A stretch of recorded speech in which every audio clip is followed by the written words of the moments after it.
Hi there, I'm Dr. Francesca Zampollo, and in this video we're going to see that the reason why Coca-Cola and Red Bull, as two examples, invest in what we could call meaningful events is related to something called implicit and explicit memory.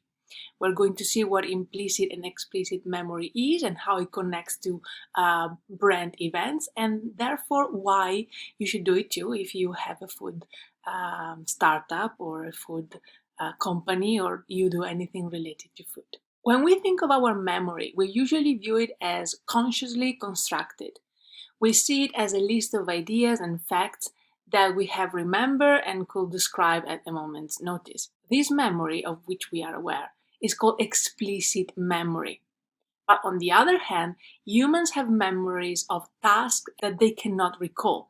Implicit memory is unconscious and doesn't require deliberate memorization. This type of memory is different than explicit memory because we are actually completely unaware of it. And even if we are unaware of it, it still plays a significant role in controlling our behavior or the behavior of your customers. Let's say, for example, that as a child you may have had a long habit or long traditions of going to the movie theater, maybe with your parents or whatever. And at the movie theater, you were always ordering popcorn. You may not have liked popcorns per se very much, but because going to the theater was such a pleasant experience for you, your explicit memory extends the pleasure of your feelings to popcorn. Psychologists sometimes link this tendency to impulsive behavior. Even when you are an adult, rather than deriving simple pleasure from the taste of popcorn alone, you unconsciously experience a psychological link to your happy childhood. So let's see some examples of how Coca-Cola and Red Bull, as only two examples of brands that I'm going to consider, create events or situations or activities that give people the opportunity to live a certain experience. One of my favorite is the Coca-Cola Small World Machine. I'm going to put the link in the description below. I'm not going to show the video because otherwise YouTube will block my video. This was a brilliant idea. Two machines put into, I guess, shopping malls, one in India and one in Pakistan. Countries that were not really connected, and they created these machines that allowed a person in India and a person in Pakistan to interact through this screen. There were certain actions that had to be done from both people, one in India and one in Pakistan, simultaneously, like touching hand or creating shapes, touching the screen. And only when this action, or dancing, and only when this action is accomplished, both people in both countries get the Coke. A beautiful, I think, examples of meaningful design, of designing for the experience, of designing for values, for emotions. Another example is another vending machine that Coca-Cola has created in South Korea. In this case, the screen in the vending machine is giving instruction on dance moves, and people in front of the screen would have to carry out these dance moves, and when they achieve the exact dance move, the vending machine would give them the Coca-Cola. And again, this creates interaction between people dancing together, and this interaction, of course, with the brand. And another one that I like is the Coca-Cola friendship machine. In this case, Coca-Cola built a hugely tall, disproportionate vending machine where no one person could reach the buttons, but it could be reached only by two people kind of standing one on top of the other. In this case, Coca-Cola played with the sentiment of friendship, with the importance of human connection and friendship, because two friends or two people knowing each other, they would have to collaborate and physically try and stand one on top of another to reach the vending machine, which of course gave free Coca-Cola. And then Red Bull. Red Bull has a different approach, but than Coca-Cola's and vending machines, as the example that I've showed you.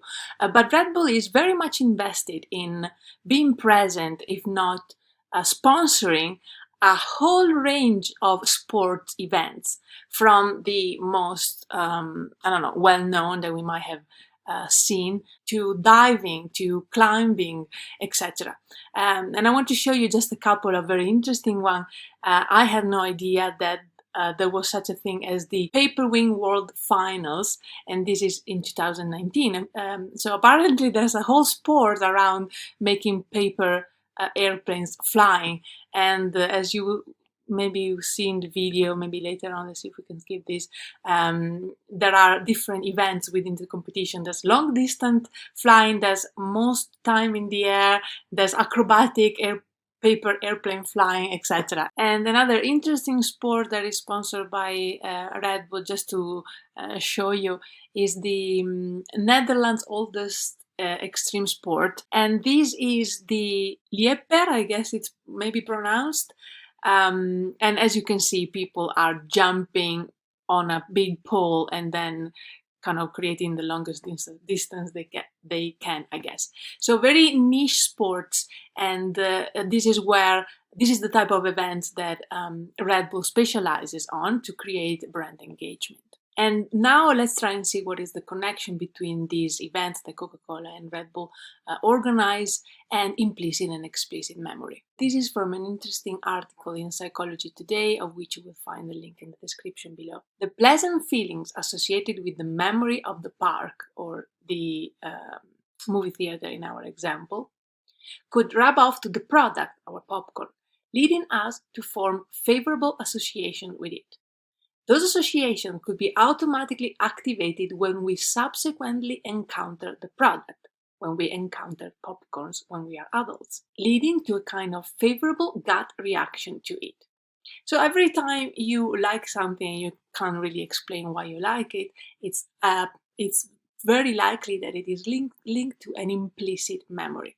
And this distinction between implicit and explicit memory is actually something that we as food designers should take into account. So we can see how important it is for brands, for food companies in general, food companies in our case, of course, to organize events, spaces, moments, activities that create some type of implicit memory. What is the difference between us food designers try and create an explicit versus an implicit memory? Well, as you can see here, both the examples of Coca-Cola and Red Bull were not trying to create explicit memories with the product itself.